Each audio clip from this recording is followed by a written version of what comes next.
When Google recruited me, it was a good chance for me to really learn how a good company should work in the US, like building things to scale versus just running as hard as you can. That you also want to think through the whole platform and to build something that's solid and to last. And sometimes if you're just running at 1,000,000 miles an hour, you just don't stop to do those things. And so it's good to kind of take both. The lessons from China were always, it's better to go fast than to get every single thing right. And that's a big part of should be US startup culture. But often because, we grew up with companies that are concerned about headcount and budgets, we don't actually do that. I think what you learn more in the US culture is how to build things to really scale.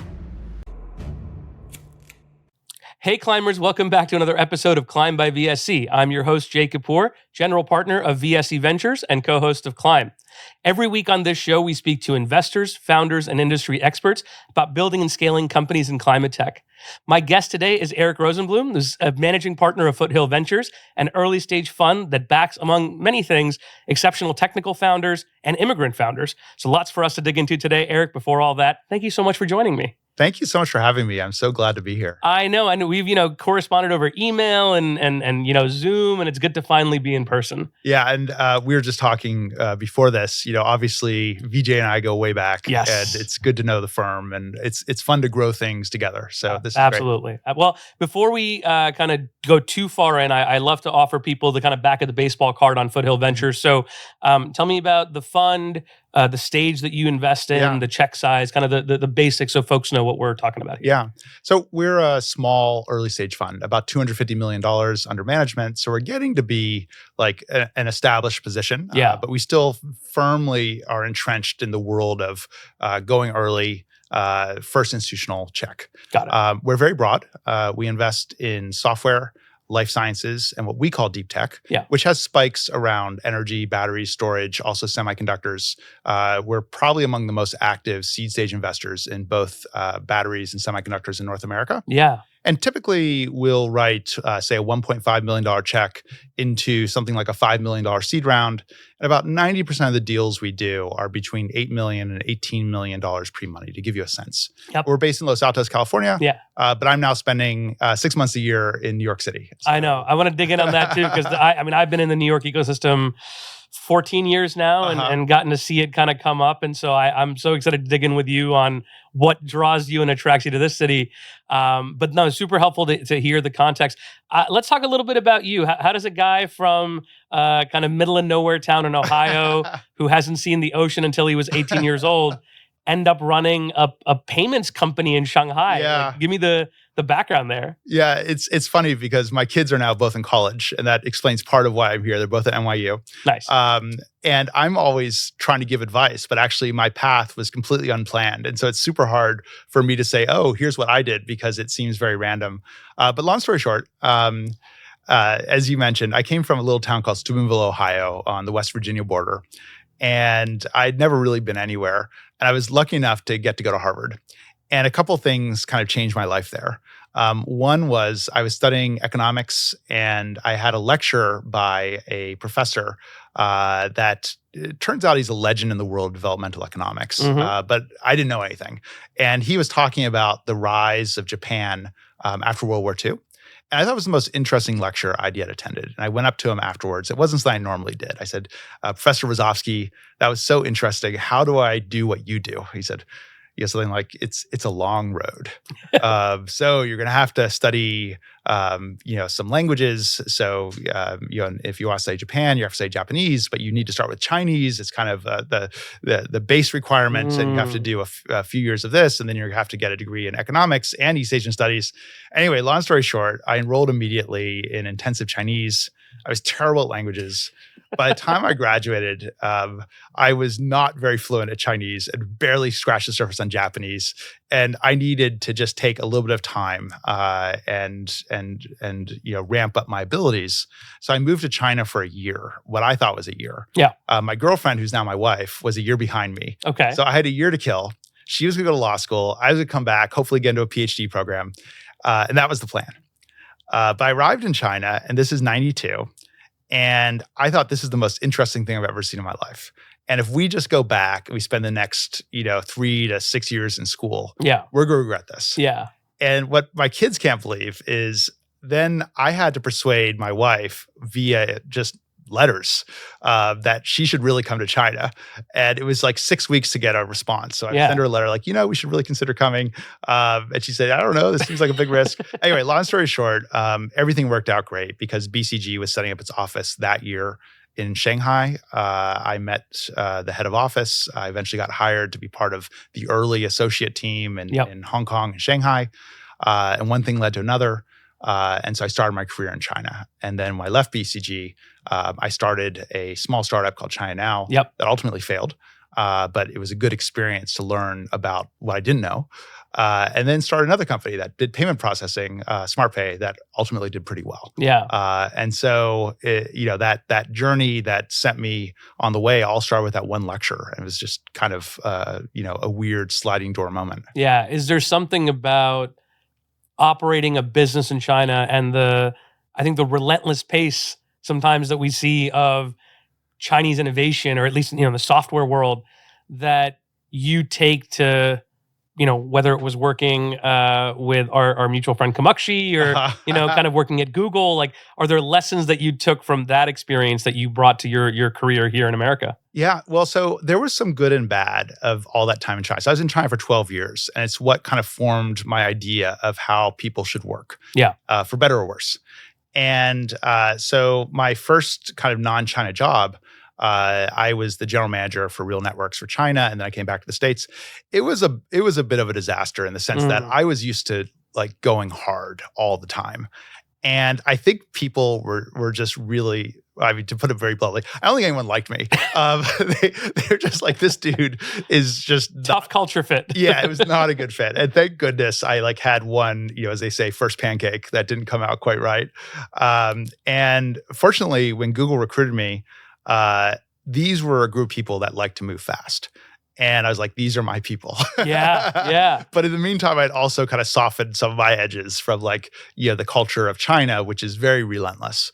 And so it was a good chance for me to really learn how a good company should work in the US, but one that is still running hard. And still being quite entrepreneurial. And so then jumping in with Kamakshi. So Kamakshi is one of the best entrepreneurs I think any of us will ever meet. And she's deep domain expert. She leads by example. She goes hard. And so to me, it was not, that much of a shock to my system. I was like, this is home cooking now. This is how you go. But we also took with us some lessons from Google about building things to scale versus just running as hard as you can. That you also want to think through the whole platform and to build something that's solid and to last. And sometimes if you're just running at 1 million miles an hour, you just don't stop to do those things. And so it's good to kind of take both. And so I think the lessons from China were always, it's better to go fast than to get every single thing right. And that's a big part of should be US startup culture. But often because, we grew up with companies that are concerned about headcount and budgets, we don't actually do that. In China, they really do. And so it's good to kind of take that seriously. But at the same time, I think what you learn more in the US culture is how to build things to really scale. And so build a solid foundation. Yeah. It's one of the toughest kind of things for me to discern as an investor now, having done this at different firms for, I think, over a decade. You can love the founder and you can love the idea. It's sometimes hard to discern, are they willing to move at that pace, right? And I have to remind founders sometimes, when you're taking venture capital, you're almost making a promise that you're going to 3x your growth by the time you raise that next round of capital. That's the expectation you're setting with this money you're taking in. Are you willing to commit the hours, the intensity, how you hire, who you hire, the culture you set? And I don't know if every founder fully recognizes that when they go out and raise venture capital. That's exactly right. It's an all-consuming life. It's not for everyone. And I'm not sure people realize the extent to which it's so different. And that the role of the founder is also very different from even that of the early employees who still have to go through some chaos. But the weight of the world is on the founder's shoulders. And so I'm not sure even a founder necessarily appreciates that, but certainly I'm not sure VCs fully appreciate sometimes if they haven't done it themselves, just how difficult and stressful it is. Yeah.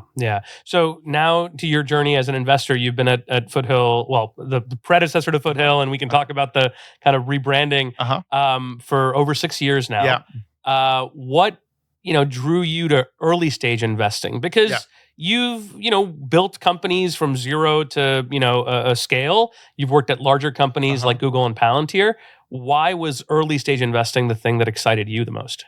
Yeah, so let me just take a step back and talk about where Foothill came from. And it's in some ways a continuation of my personal story and super lucky and random. So when I arrived at Google, I first entered via the strategy team. So it was called BizOps and Business Operations and Strategy. It was fantastic. We were essentially like a little BCG within Google. And so our clients were the members of the Google executive team. And so it gave you a view of all of the different groups. So I got to know, everyone from the heads of engineering. So like, Alan Eustace and Jeff Huber and, Jonathan Rosenberg and, the folks that were running sales. And the person I worked with a lot was Patrick Pichette, the CFO, and just learned a lot about the way a really great company works.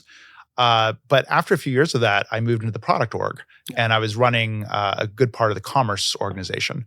And one of my chief engineers is from China, and I had just spent my previous 12 years in China. And even though I was getting better at being like an American internet exec, still kind of my comfort zone, honestly, was with Chinese engineers. And so Richard and I just hit it off, and the guy was amazing.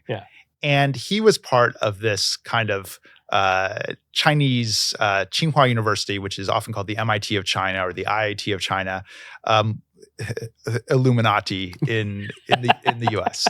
They had formed this club called TEAC, which stands for Tsinghua Entrepreneur Executive Club, which you could think of as a combination of alumni group and YPO. So a group of successful founders who all came from Tsinghua in the US. So that's what they were. And they had started their own angel fund. Unbeknownst to them at that time, their angel fund was already a huge success. And when I say that, it's because they were the first institutional check into Zoom video. They just didn't know that Zoom was going to become the big success it became. This was the Qualcomm round or before that? This is before that. Before that, wow. This is before that. And so in that round, and so this is, and it's good to talk about this a little bit, because Eric Yuan talks about this a lot, and especially during his IPO roadshow. He said, I got rejected by 50 VCs. I knocked on everybody's door. And if you think about it, his business plan is the world's simplest plan, which is WebEx is not very good. I built it. I know it's not very good, but I know how to build it way better this time. Right. Write me a small check, and I could build something way better.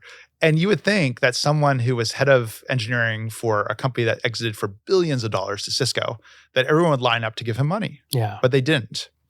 And the only real explanation is that he just wasn't in the club. He had risen up through WebEx's offshore engineering group, and he was so good that they eventually brought him over to run all of engineering. But he hadn't gone to like Dartmouth with so-and-so's cousin and played lacrosse, and he's a good guy. And, like, nobody really knew what to make of him. But the folks from TEAC Angel Fund did. They're like, this guy's a fantastic engineer. We know him. And so if you look at the checks in that round, it was TEAC Angel Fund and then a number of members of the greater China community as largely individuals. So like Jerry Yang and Ken Xie, who founded Fortinet, Deng Feng, Bill Tai. And so they were all like well-known people, but they were acting as individuals. So anyway, so long story short, this TEAC Angel Fund was essentially investing in overlooked founders that happened to be immigrants. At that time, many of them were Chinese because that's where they came from. So I loved it. And so when Richard eventually approached me and said, hey, would you like to be an LP? I'd never invested in a fund before. But I said, that sounds amazing. I did an angel. And I knew the pros and cons. I really liked the thesis. So long story short, on first, my bit of the journey was I had left, obviously, Google for Kamakshi and Drawbridge. That ended up having quite a successful exit. I had joined Palantir, which I loved, and I was running some product areas there. And this whole time, TEAC Angel Fund had been doing this amazing work. And eventually, some subset of the partners there decided to do an institutional fund. And I started talking to them. I said, I think this is something I'd like to be part of. Yeah. And the early stage was because if you think about the people that we are focused on, like every fund has to have a mission. Every fund has to have something they do better than others. Yeah. What we thought we did better than others was identify overlooked talent early that is technical, that all my partners are PhDs in various technical disciplines. And so we felt our relative advantage is in identifying real talent that have found a real innovation before others realize it. Yeah. Once they have sales, then any spreadsheet monkey can, basically me when I was at BCG. Sure. I can go and make a spreadsheet and figure out your cash flow. There's no shortage of people like me. Yeah. But there is a shortage of people who can dig in technically at the early stage and say, this is real and this is important. And so that's where we think we have the greatest source of advantage. And so early was where we wanted to be. Yeah. So much to unpack there. I'll start with one of the earlier comments you made, which is about being in the club, right? Uh-huh. And as somebody who, again, I've spent my entire career here in New York, have seen the venture ecosystem evolve here. And yeah, over time, it was like, look, a handful of seed funds. And if you wanted to go raise your Series A, you got on a flight and you went to Silicon Valley. And now, obviously, I think it's changing. We're seeing more funds setting up New York offices. Yep. Great, VCs are spending 6 months of the year out here. The club obviously changes and it grows and the ecosystem grows. Is that statement still true that in order to go raise for your business today that you need to be in the club, or has it changed in the right way? It's very interesting. Despite Silicon Valley investing in innovators and disruptors, the business is very old school, and it is around networks of people who know each other. Yeah. And if you ranked the top firms, and you start at the very top with Sequoia, and I think that everyone will put them at the top of the list, and rightfully so. They are very much a network business, meaning they've backed terrific founders, and those founders can constantly refresh.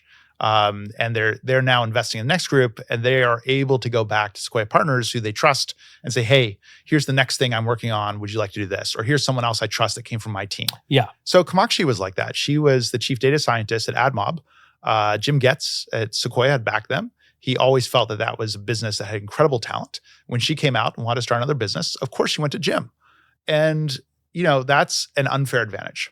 But it is an old school way of doing business. There are a number of new firms, and so some that you're very familiar with, like SignalFire, that are trying to disrupt that. And they said, what matters is data. There are great people all over the place, and we're going to build machines, just like the companies we invest in do. Yeah. And so they're going to mine the world of potential founders, potential companies, and look for signals of companies that would be doing great. And you would hope in that world that Eric Yuan would be someone that would have been identified as a real talent if you were looking at the right signals, a guy that can rise from running the offshore engineering team to running all of a multi-billion-dollar exit company. If you built the model right, that would be a strong signal that this guy's special. Yeah.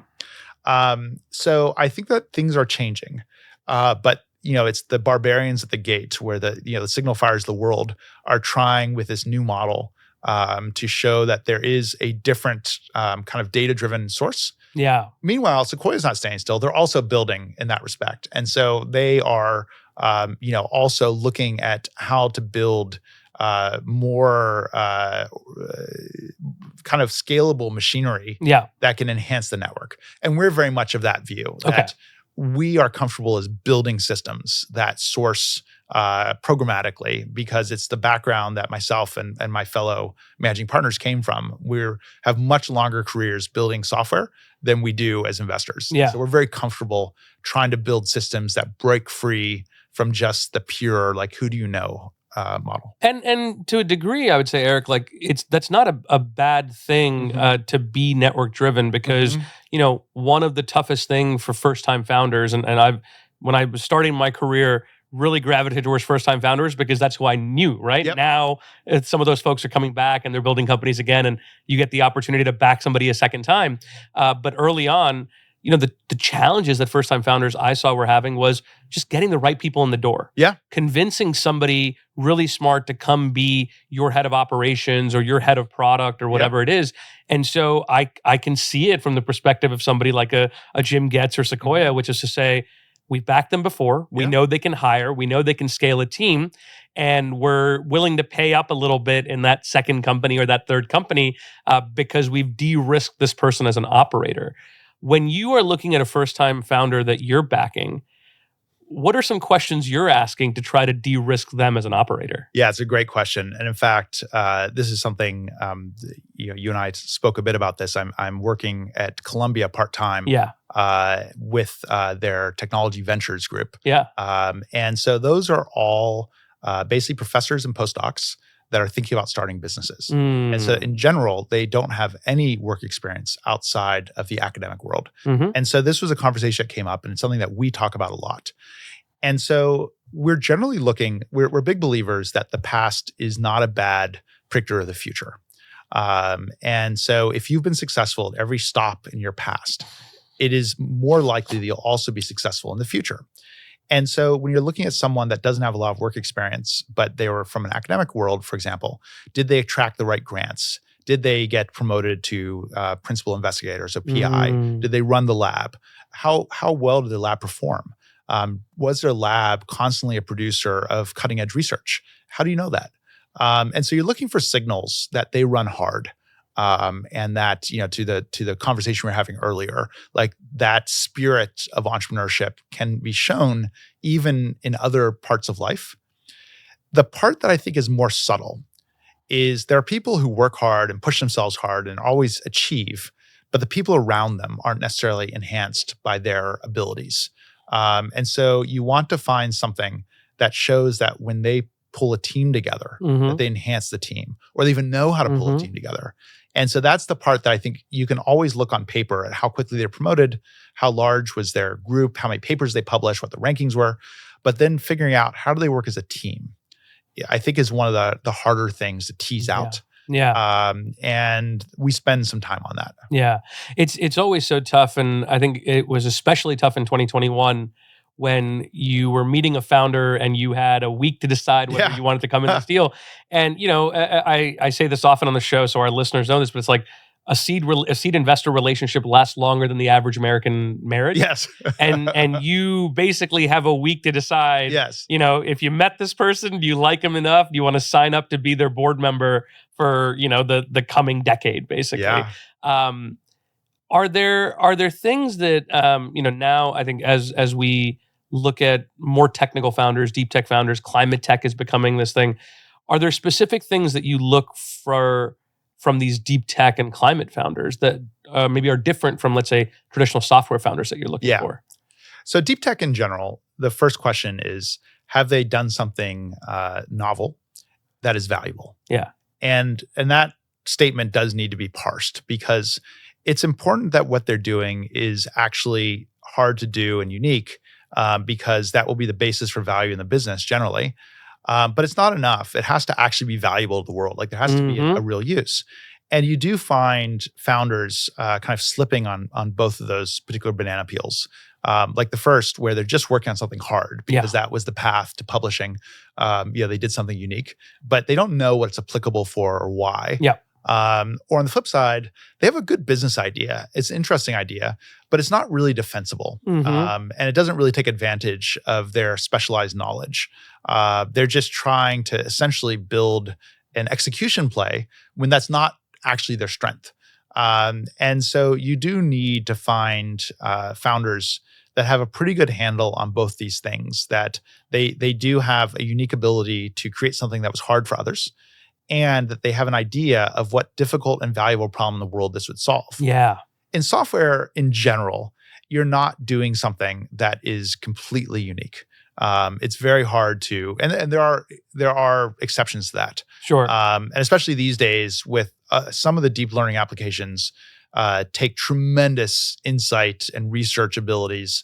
It's not just college dropouts. It's someone who's done like fundamental years of research. But it's harder to find those examples in software than it is in like developing battery chemistry. Yeah, it's interesting to maybe synthesize what you're saying. We talk a lot about product market fit. Mm-hmm. I think more and more we talk about founder market fit, but there's an aspect of founder product fit, Yeah. right? That you're talking about here that maybe doesn't get talked about enough. This may be a great business for someone to build. Yeah. Are you the right person to go to build do it? it? Yeah.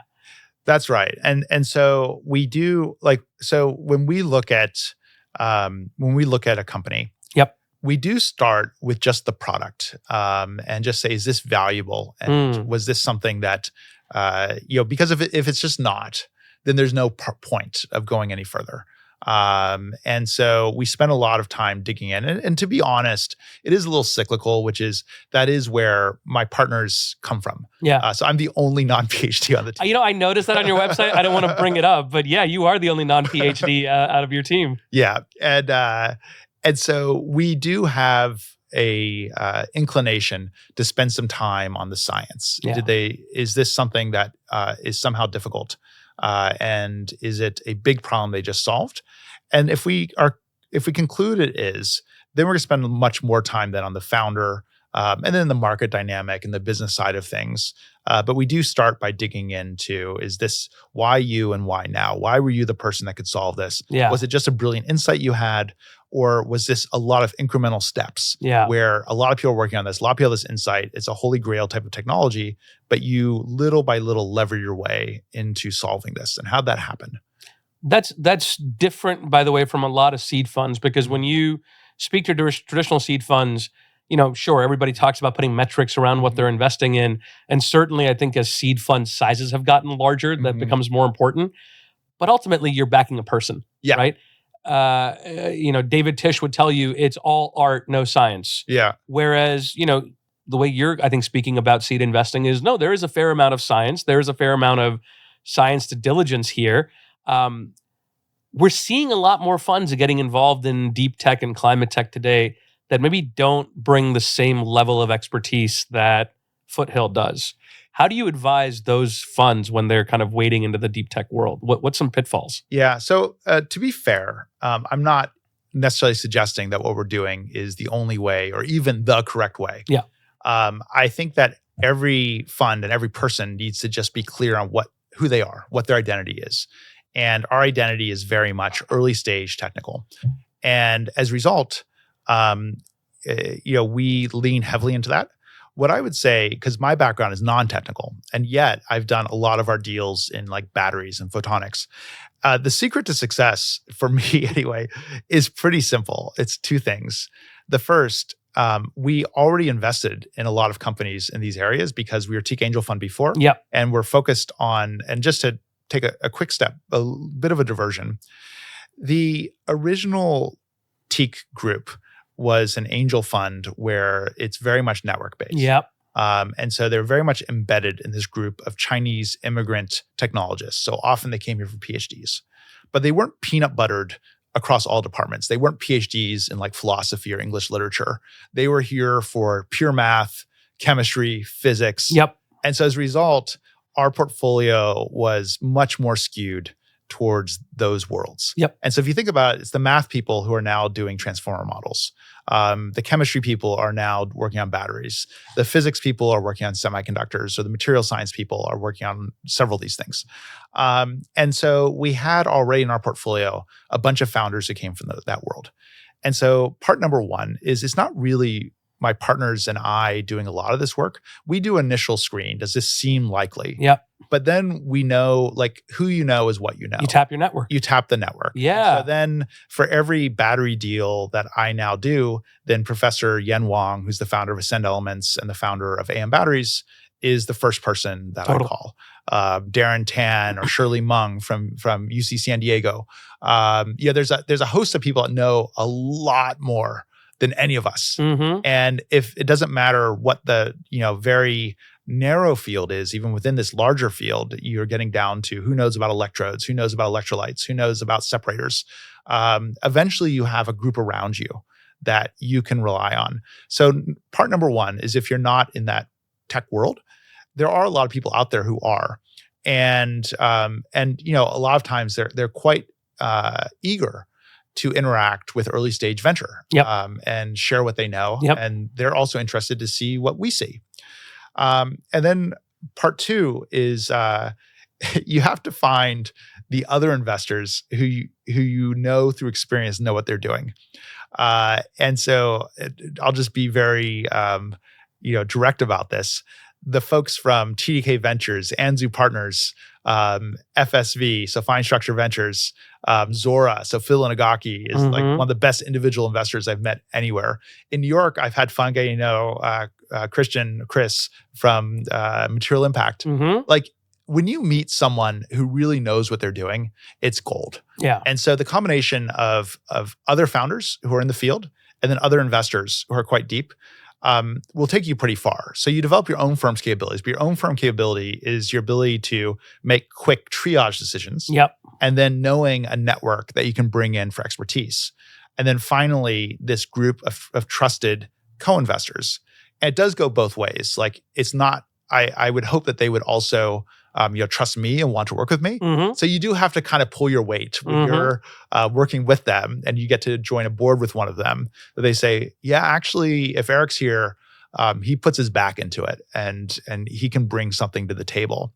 But eventually you have to form that network of trusted relationships. Yep. And so in the deep tech world, the thing that I would say is a little different is there does have to be some people that do understand the technology. And they have to understand that it's differentiated and it should work. Yeah, I like the kind of differentiated technology and then also scalability, right? And you're kind of evaluating both as you're going out to your network to make sure it fits both. And then the third piece obviously comes back to what we talked about. The founder then has to match that this is a great business and they're the right founder to build it. As you're advising these founders, is there a hire that deep tech or technical founders you wish they made sooner that they don't do soon enough? So I actually wrote a blog post about part of this. It's called The Case for BizOps Early. So I actually, it's a little bit of a bias where I was at the BizOps group at Google.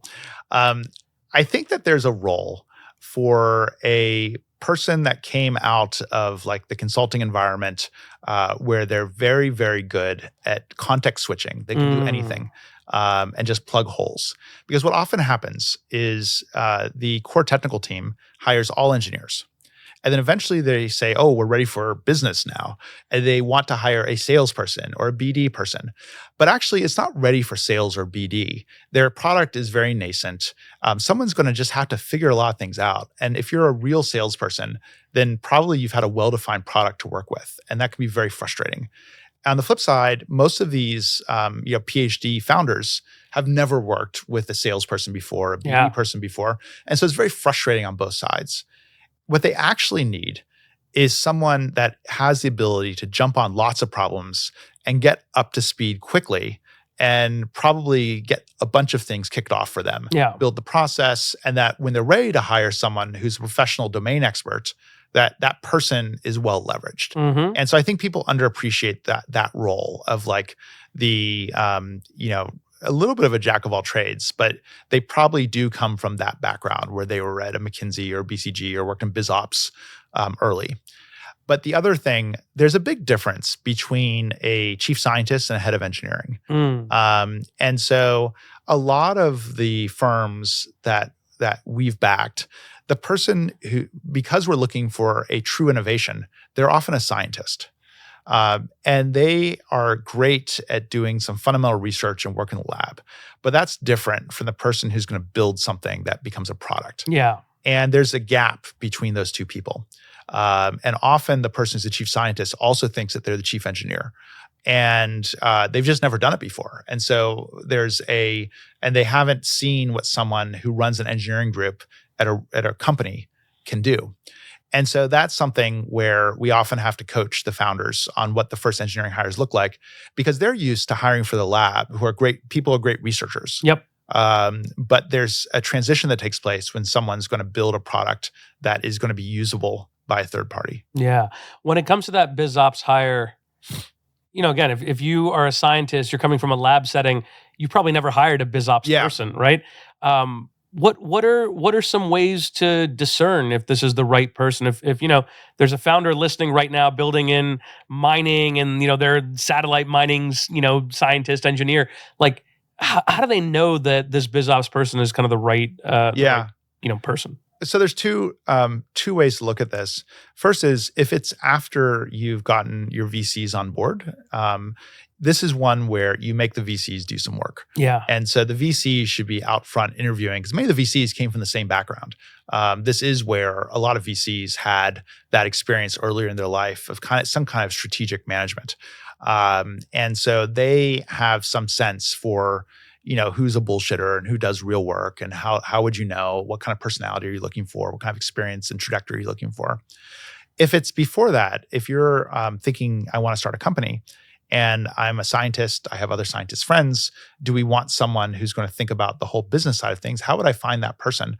I think the good news is there are a lot of those kinds of people that are looking to find actual scientists. And so all like great business schools, so if you're coming out of an academic environment, in general, the folks on the business side of the house are quite willing to consult with you and sort of the try before you buy. Yeah. Do they actually work?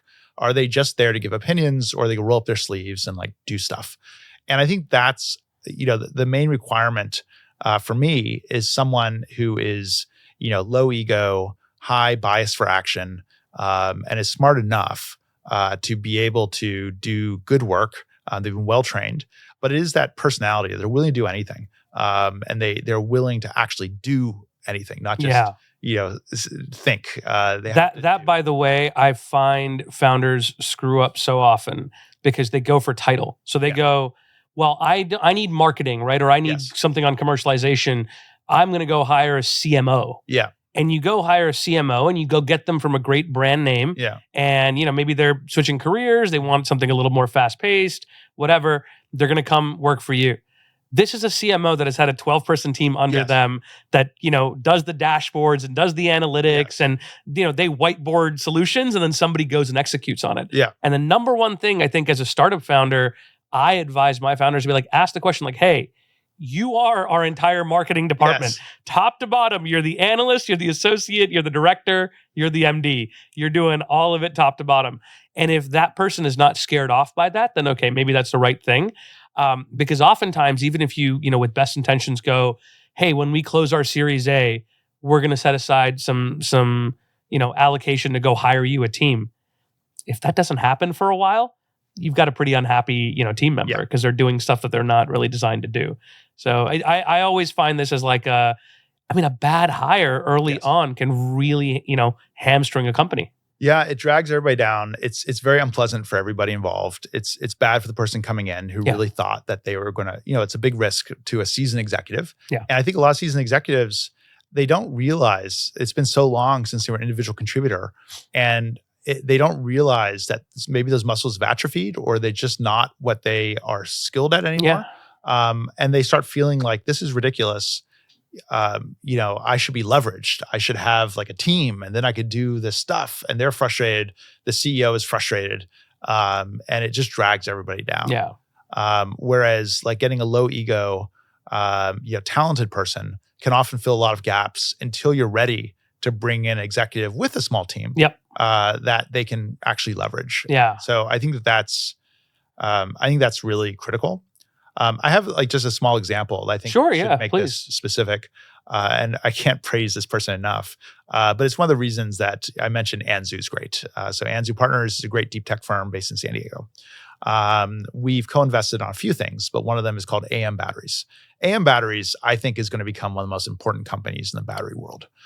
So this is dry electrode manufacturing. The CEO is named Yen Wang. He's a professor at Worcester Polytech.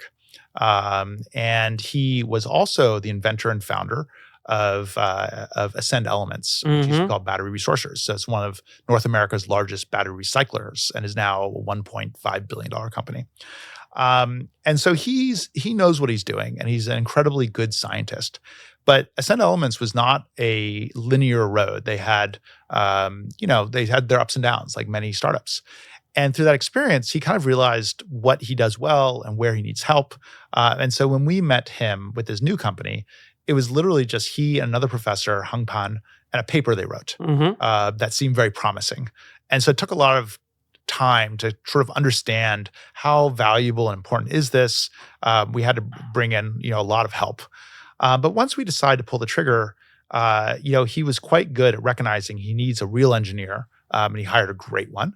And we were starting to scale the company. They're hitting their technical milestones incredibly well. Anzu Partners comes in.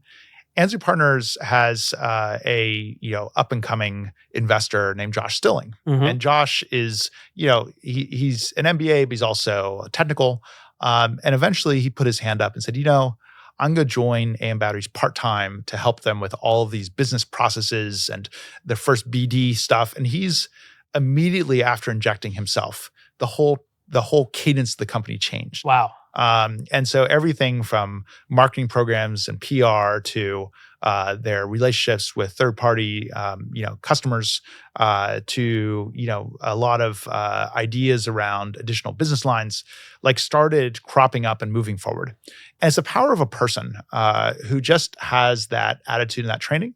And so I feel like injecting the right person at the right time, and of course, everyone had the advantage of already knowing Josh because he had already been sitting in all our board meetings. We knew how good he was. So that's a little bit of an unfair example in that, No, but there's trust there, right? That was and so it's just a good example of the impact. He's not the guy who's going to invent these technologies. Yeah. He's also, if you just hired a full-time BD person, that person would very quickly, I think, struggle with a company of that scale and that maturity. But someone with Josh's smarts, technical chops, and ability to kind of context switch and very quickly get up to speed in many things has made a world of difference. Yeah. And you could see the company velocity increasing, dramatically. Well, I love that example. And I think it also highlights choosing your investors carefully as a founder, right? Yeah. If you are building something in deep tech, in certain aspects of climate tech, I know not everything in climate tech is deep tech,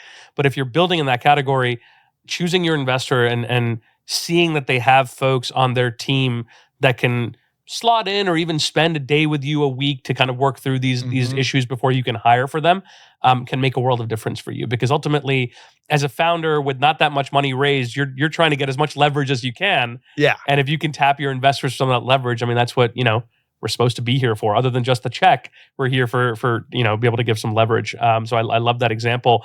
We've been dancing around this idea, and I wanted to make sure I cover it before we wrap today. Are we having a moment in deep tech? Why now? I'm seeing so much excitement. Yeah. What is this deep tech moment? Yeah, it's a great question. I love this topic. And I strongly believe that we're at the very early stages of a deep tech boom. And, when you think about when VCs have record-breaking funds, it's normally because there was a big discontinuity in a big market. And so you think about the rise of search or e-commerce or social media. Those are when the legendary kind of fortunes were made. But none of those are that technical. Obviously the founders of Google were PhD students, but all of those examples were more kind of applications versus a really fundamental science breakthrough. Silicon Valley was born on science breakthroughs. So Fairchild Semiconductor, and then networking companies and Genentech. So all of these were deep tech. Yeah. But then for a while, we've gone through a number of waves of application riches. I do think we're finally coming full circle, and we're coming to a major deep tech revolution. And there's forces that are causing this across a number of areas. So AI is changing everything, and deep learning is changing everything. And like I said, the people who are starting these companies are not, I mentioned e-commerce. Jeff Bezos was a quant trader. Obviously Facebook, Mark Zuckerberg is a brilliant, CS dropout. Yeah. The people who are starting these companies did research. So people are starting the top deep learning companies. We're doing mathematics, information theory. These were PhD level researchers. Now, because of the preponderance of AI, you have pressure on the data centers. And so that's causing a gold rush on the next generation AI chip. Yeah. So we've invested in D-Matrix, which is booming, another company called Tetramem. So there's a number of companies that are going for this prize of the next generation data center. And then you fix compute, and then you run into another logjam with the transferring of data between chiplets and between data centers. And so then you have these photonics companies that are coming about, and we've invested in Hyperlight and Quintessent. And so there's this wave effect that happens that the solution to each of these problems is a discontinuity. And so $1 trillion of like datacom investment has to get upgraded because we're putting so much pressure on these networks with the amount of data that needs to get processed. Yeah. But similarly, you have the same thing on the climate tech side. Our grid was not built for all of us having EVs, right? And now you're going to electric boats, electrification of everywhere.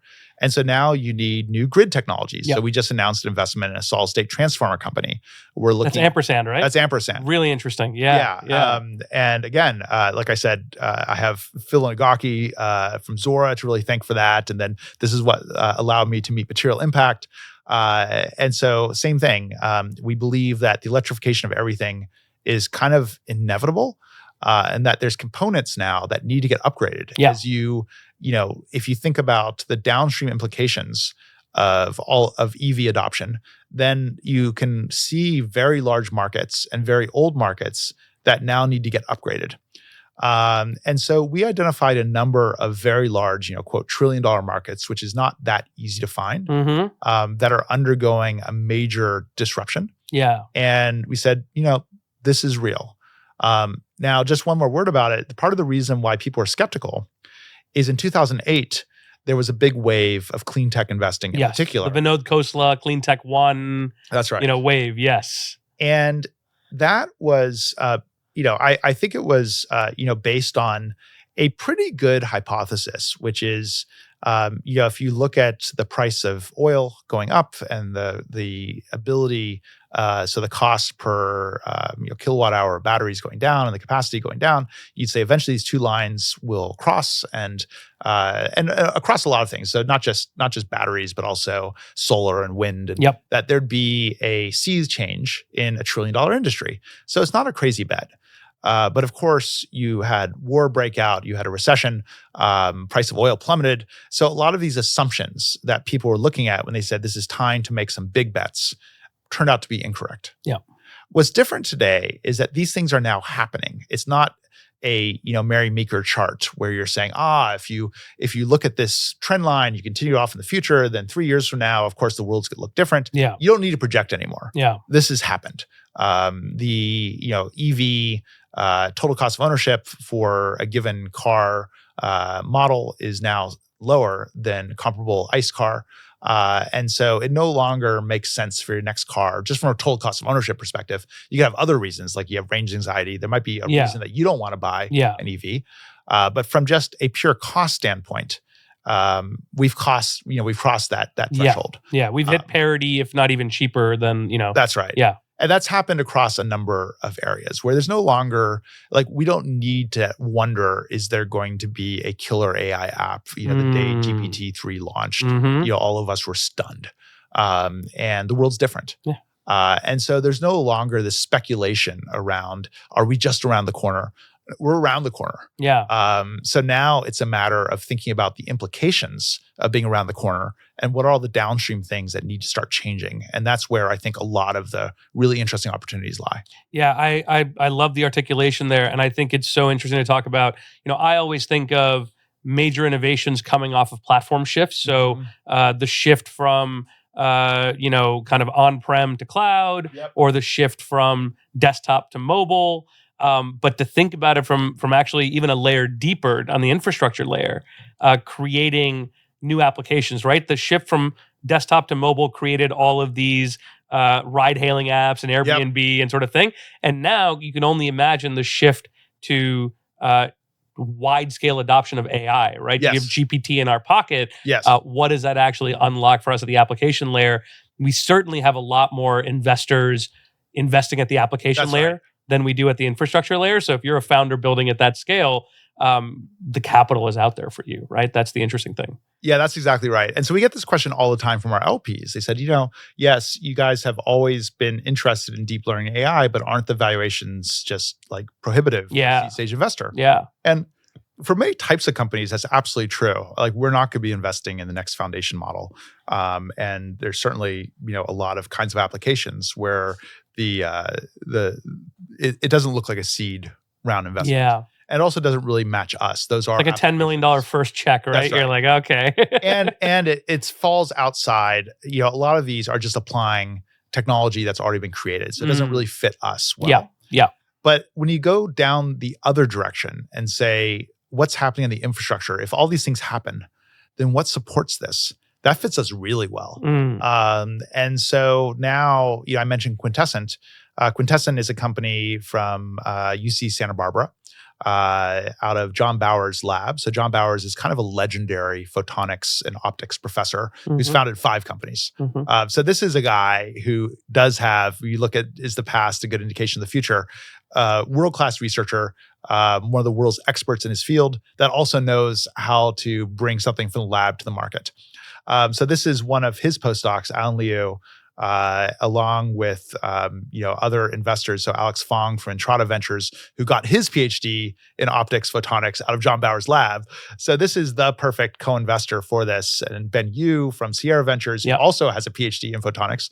So we went in together with this company that is going to basically make the comb laser and connections to dramatically speed up the interconnections between chips and resolve the bottleneck for AI. It's incredibly important and it's huge. Yeah. But you're not talking about the kind of valuation that you're getting for, Harvey, a legal app, which is an amazing application, which will hopefully make lots and lots of money. But it's at a completely different layer of the problem. And so I think fewer people are concentrating on that layer of the problem. Yeah. That's very fair to say. So Eric, this has been a wonderful dive into all things deep tech. I'd love to close with you where we close with all of our guests. Beginning of 2024 here, we're coming off of a year in the venture market, which was slower, tougher to raise money. Goalposts were shifting. And then at the same time, on the climate tech side, there continues to be some doom and gloom around how quickly, we're actually moving forward. So in the face of kind of all of this gloom, what is something that still excites you and keeps you optimistic as you're finding and backing great founders every day? It's a great question. I get, sometimes I feel overwhelmed with like the doom and gloom and wow, the scale of problems is so large. You brought up Vinod Khosla a moment ago. I think he's one of the most fascinating speakers on this subject. He's very much a techno-optimist. But one of his things, which I think is fundamentally right, is our brains struggle to understand exponential improvements.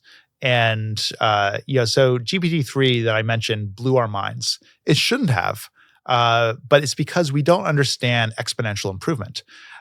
We look at the pace of improvement of various AI bots, and we tend to project in a linear fashion.